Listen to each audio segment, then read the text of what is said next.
Hello students, myself Rakesh Misra. This is video number 6 for the microbes in human welfare.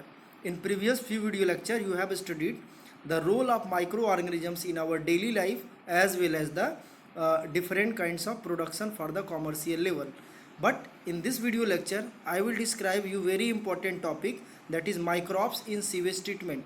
Sewage, as you all know, the waste municipal water that consists large amount of human excreta as well as the dissolved organic and inorganic matter that causes water pollution, and directly or indirectly our life get affected from the polluted water. As you all know, in nowadays the death of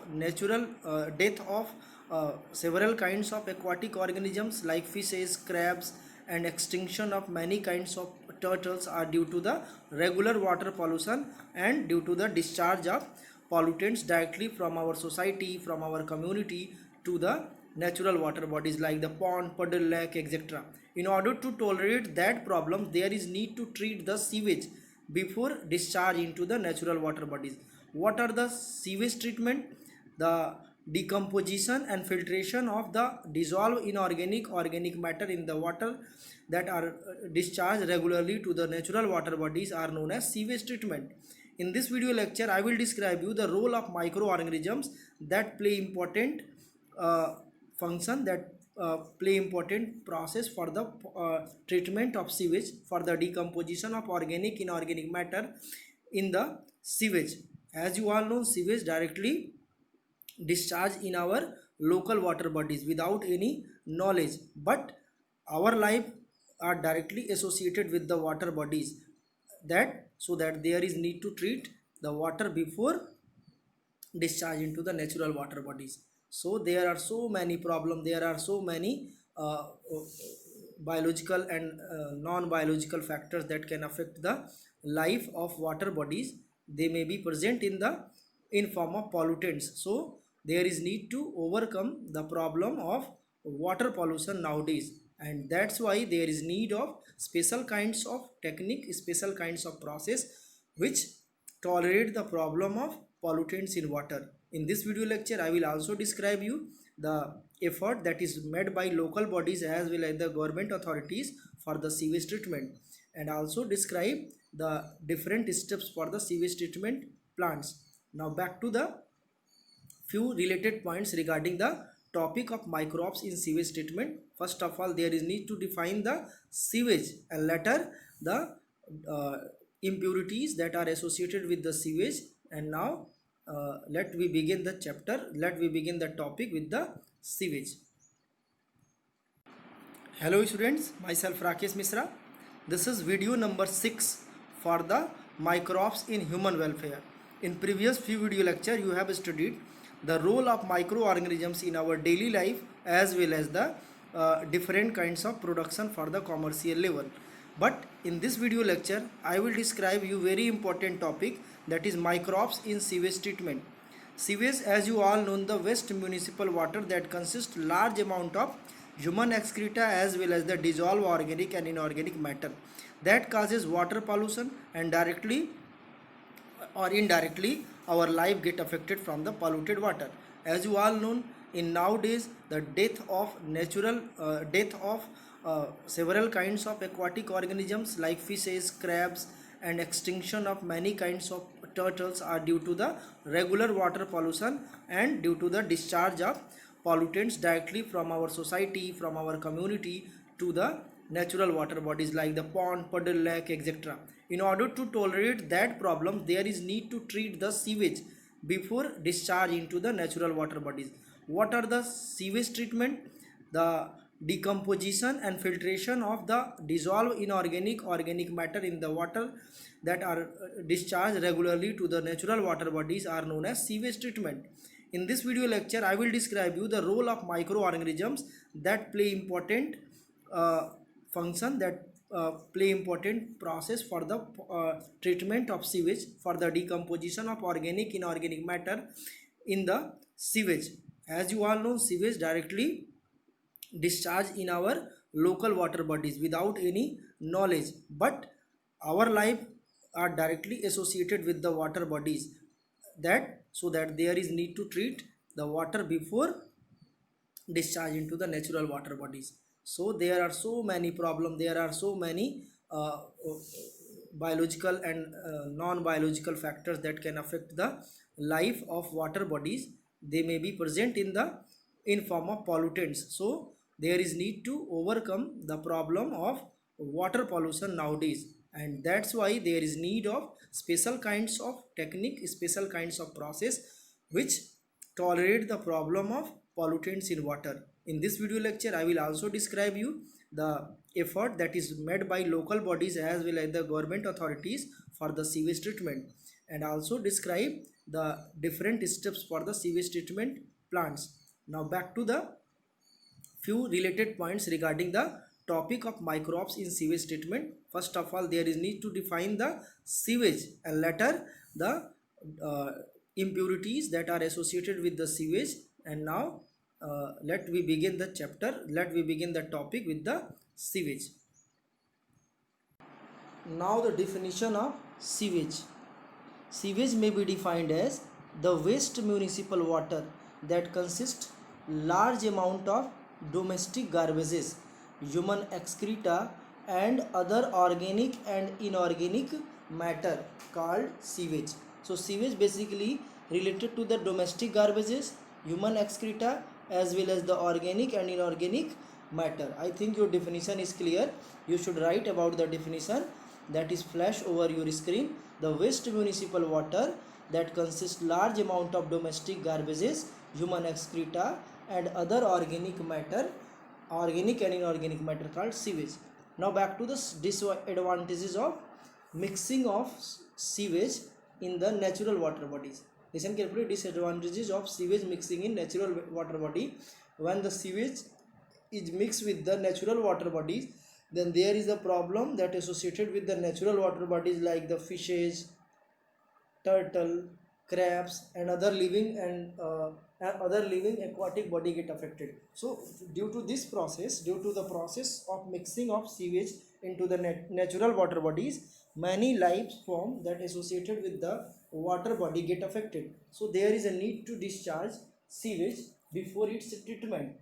So the problem of worry is to that when we do not treat the sewage before discharge into the water bodies. Now back to the point that associated with this heading, the why do we need to treat the sewage before natural discharge, from before its natural discharge. Natural discharge means the domestic discharge, that is the domestic products that consist the large amount of human excreta as well as the organic inorganic matter. If directly discharge into the river, pond, puddle, etc., then there will be problems for the natural water bodies, and that natural body that discharge for the natural water bodies get strictly prohibited. So let us talk about why do we need to treat sewage before its treatment, before its natural discharge.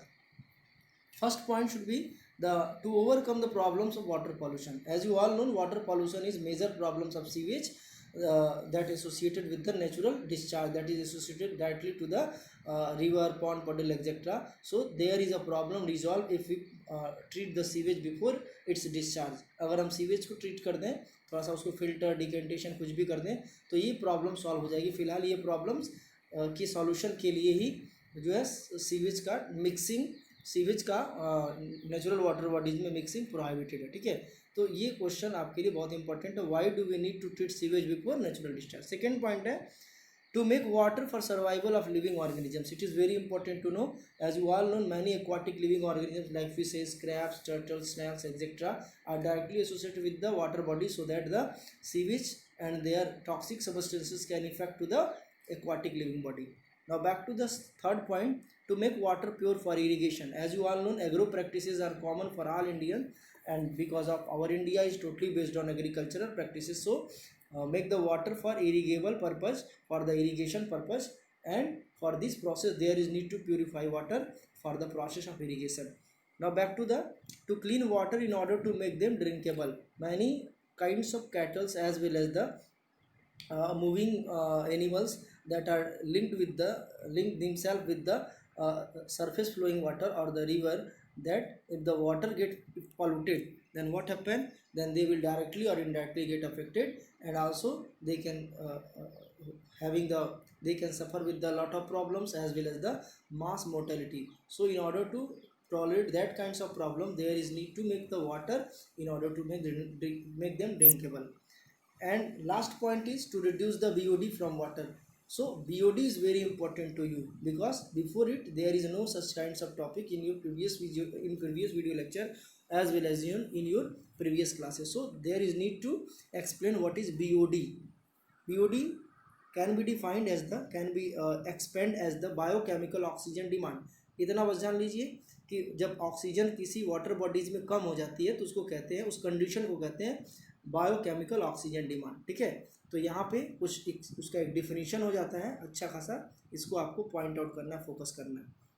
Amount of oxygen that consume by aerobic microbes present in 1 liter of water for the oxidation of organic matter called as biochemical oxygen demand. It means if the water has a quantity of 1 liter and then the total oxygen required for that kinds of 1 liter water for the aerobic microbes in order to decompose the organic matter in them, there is the condition is known as, that is oxygen demand. Such oxygen demand is known as biochemical oxygen demand. It means the total quantity should be 1 liter. It is according to 1 liter. It may be 10 liter, it may be 100 liter, but the standard definition, the 1 liter total amount of oxygen that consumed by the aerobic microbes. It means many kinds of aerobic microbes directly involved with the oxygen, and even in presence of oxygen they begin the decomposition of organic matter present in the water body. So for the decomposition of pollutants the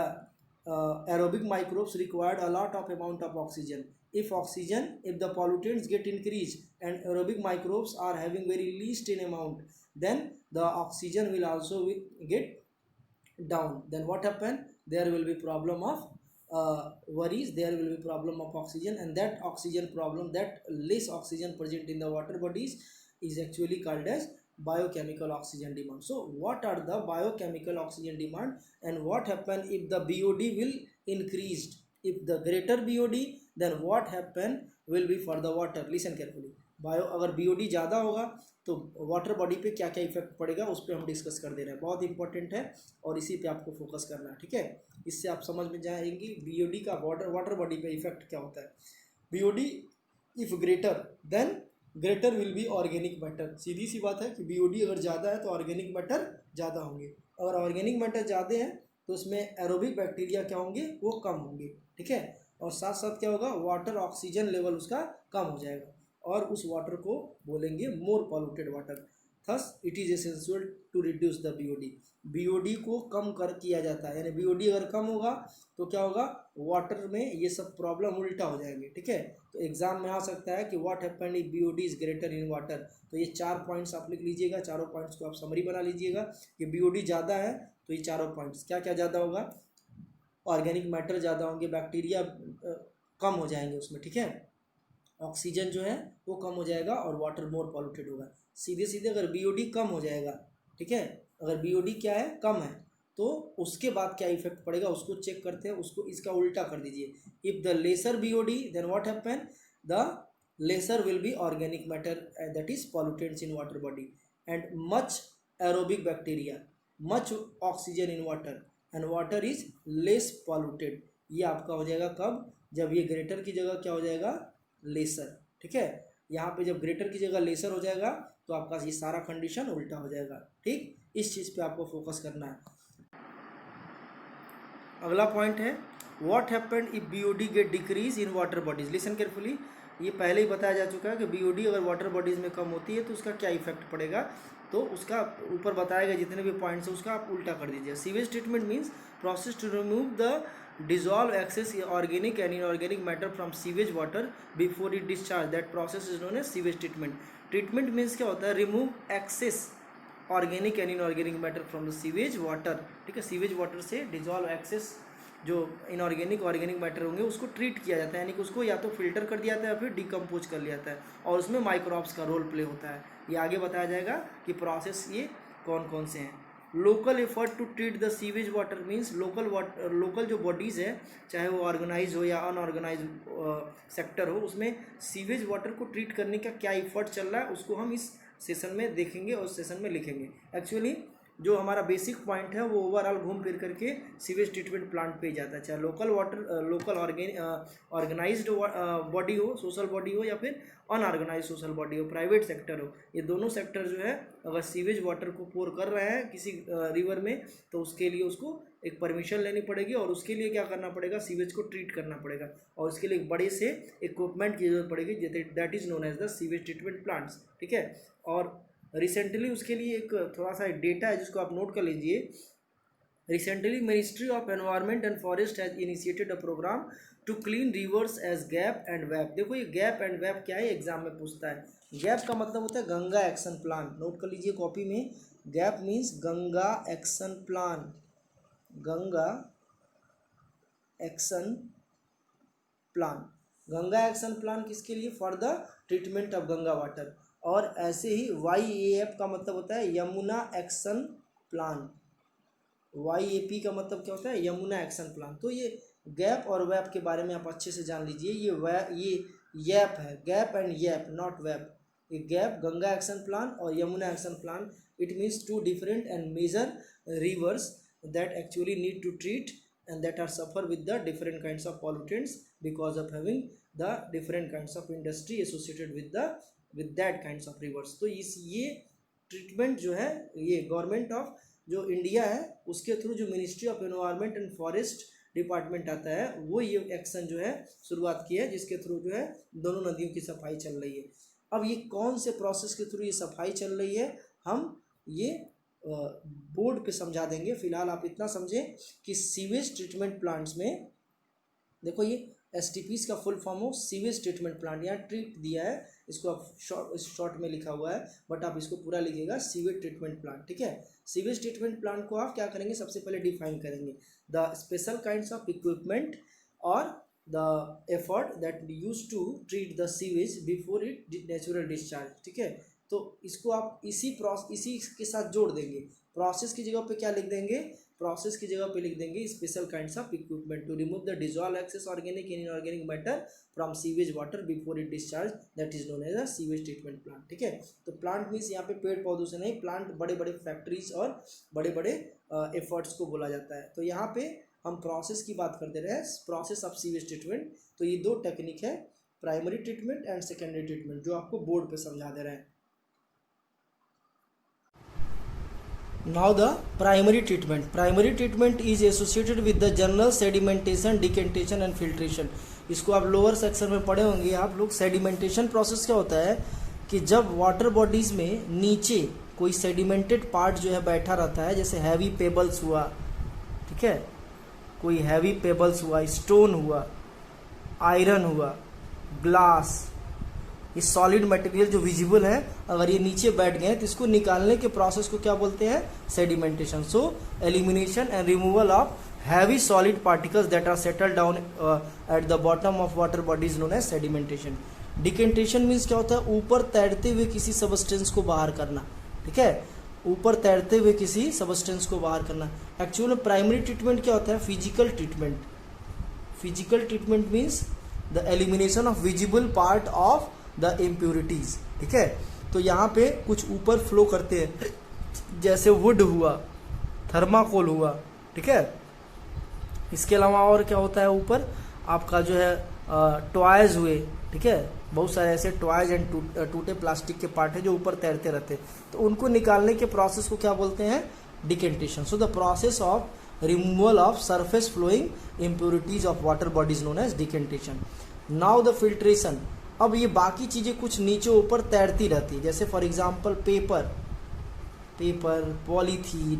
ठीक है, तो इनको बाहर करने के process को क्या बोलते हैं, filtration. So throughout the elimination of the impurities that are inner and outside of the water body that available in the bottom to top is known as the filtration. So the filtration process is to the overall thoroughly removal and the thoroughly elimination of impurities like the paper, polythene and low weight substances. So all about the sedimentation, decantation and filtration process is actually associated with the physical impurities, that is elimination of physical impurities. अब इसके बाद भी बहुत सारे ऐसे substance है जो water bodies में बच जाते हैं, जो दिखाई नहीं देते, ठीक है, यानी कि बहुत सारे ऐसे पार्ट है जो दिखाई नहीं देते हैं, ठीक। ये जो दिखाई नहीं देते हैं सबस्टेंस, वो ऑर्गेनिक सबस्टेंस होते हैं और वो माइक्रोब्स के थ्रू डिकम्पोज हो सकते हैं, बट वो दिखाई नहीं देते, पूरी तरह से डिजॉल्व ऑर्गेनिक सबस्टेंसेस होते हैं.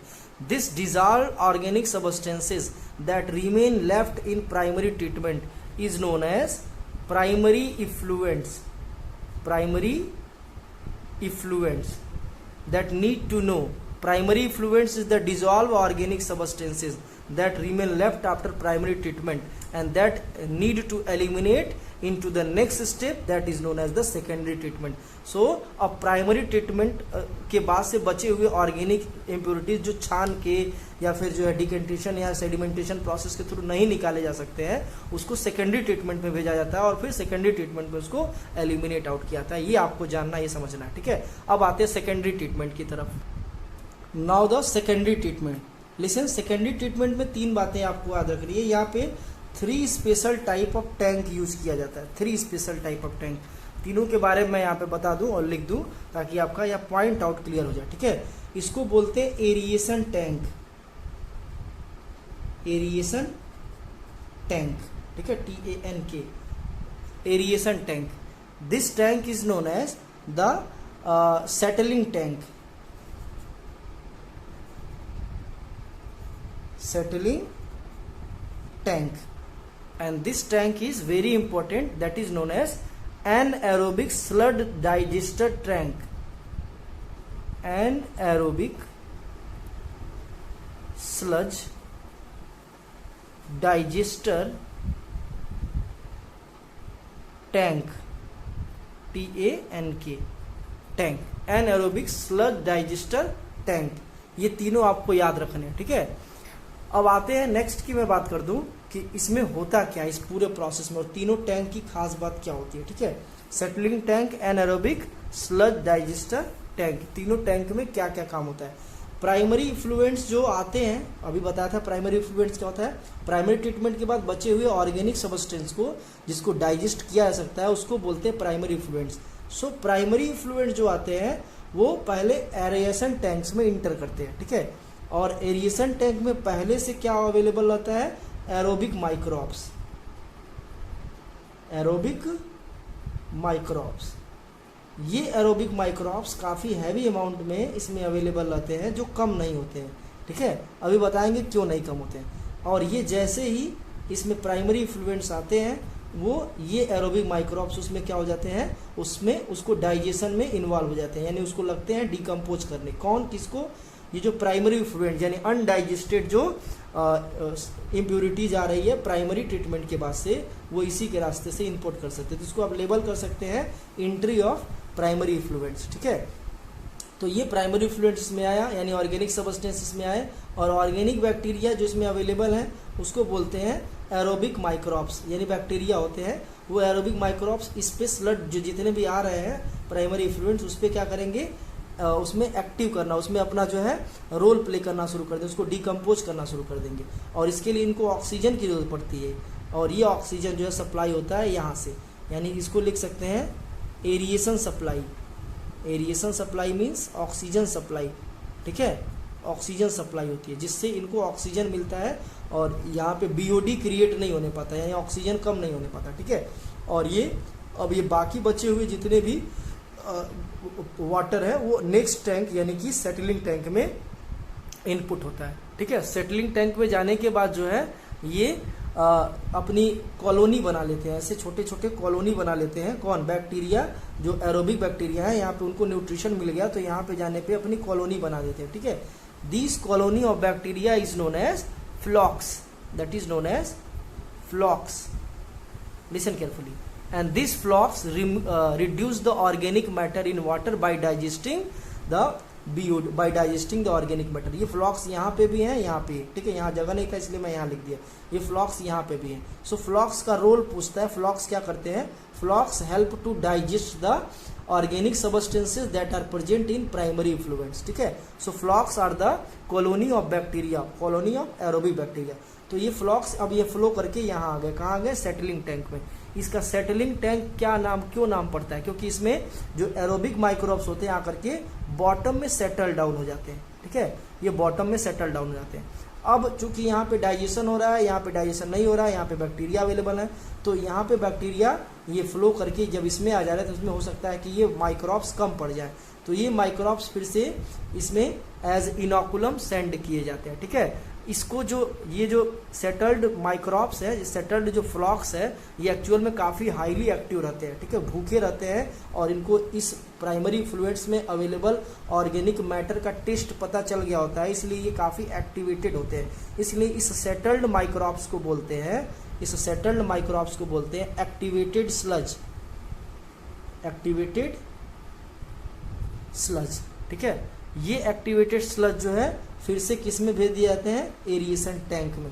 तो इसको आप लेबल कर दीजिए, यहाँ पे स्टार लगा देना, स्टार की जगह पे यहाँ पे क्या लिखेंगे, the activated sludge resend to the aerobic to the aeration tank in order to increase the number of aerobic microbes as inoculum. यानी कि आप कर्ड के केस में मैंने बताया था स्टार्टर और इनाकुलम क्या होता है, ओल्ड कर्ड में अवेलेबल माइक्रोब्स होते हैं। तो ये क्या होता है, ये माइक्रोब्स है जिसको फिर से इसमें डाला जाता है in order to initiate the process of decomposition. So why do there is a need to send the flocks और activated sludge to the particular organic matter. इसका रीजन क्या है, इसका रीजन यही है, द एक्टिवेटेड स्लज और the flocks that available in form of bacterial colony increase the rate of decomposition in aerobic tank in aeration tank. So this is why to the number of microbes that are present in the settling tanks resent to the aerobic or aeration tank, ठीक है।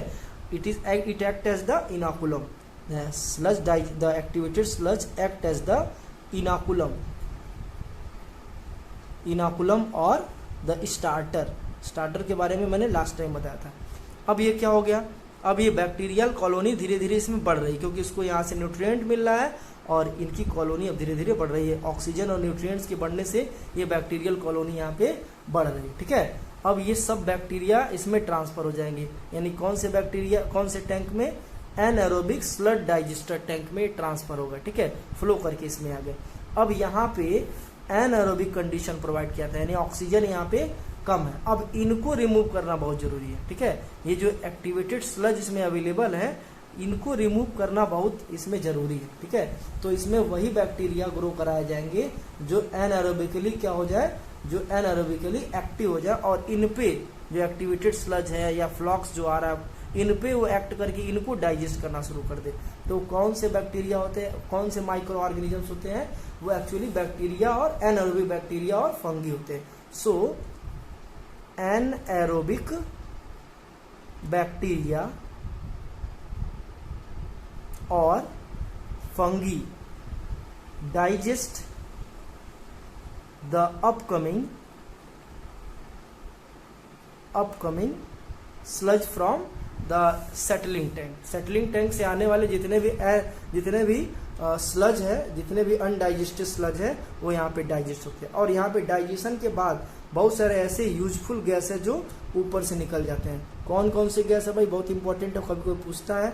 इसमें hydrogen sulphide है, methane है, carbon dioxide है, ये collectively form बनाता है biogas. तो बायोगैस का कंपोजिशन कभी कभी पूछता है, ठीक है। सो H2S not H2O, H2S methane carbon dioxide collectively form biogas.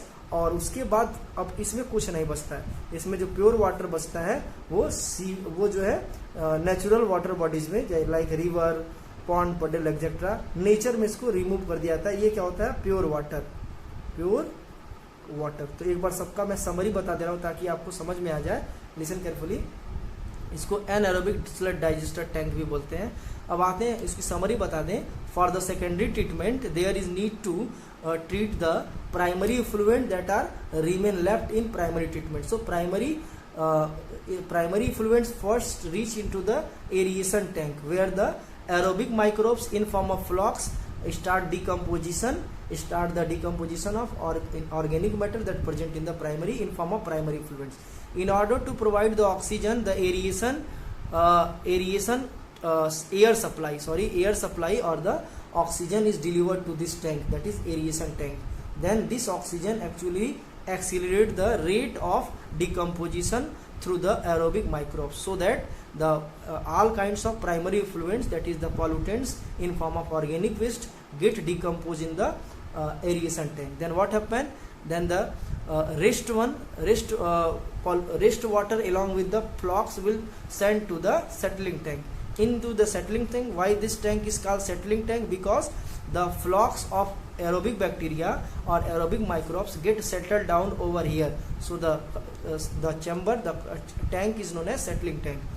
The activated sludge that is in form of the bacteria, in form of aerobic bacteria, later resent to the aeration tank in order to enhance the rate of population, in order to enhance the rate of oxidation into the aeration tank. So if the flocks that are available into settling tank sent to the aeration tank, they act as actually the inoculum or starter. They are actually called as activated sludge. Now the flocks as well as the aerobic microbes that remain left in water will send to the last tank, that is known as anaerobic sludge digester tank. Then this anaerobic sludge digester tank consists large amount of sludge that remain left after the aerobic, that is aeration and settling tank. In this, that is in anaerobic sludge digester tank, many anaerobic microbes like anaerobic bacteria, anaerobic fungi start the digestion of upcoming sludge that are left after the settling tank, and after getting digestion anaerobically, the gases that produce into this tank is actually called as biogas, which later utilized in form of the different kinds of fuels. The composition of biogas are hydrogen sulfide, methane and carbon dioxide, and the pure water get released out into the natural body. So all about the treatment regarding the primary and secondary treatment for the sewage treatment plant is over. In next video lecture I will describe you the biogas plant. Thank you.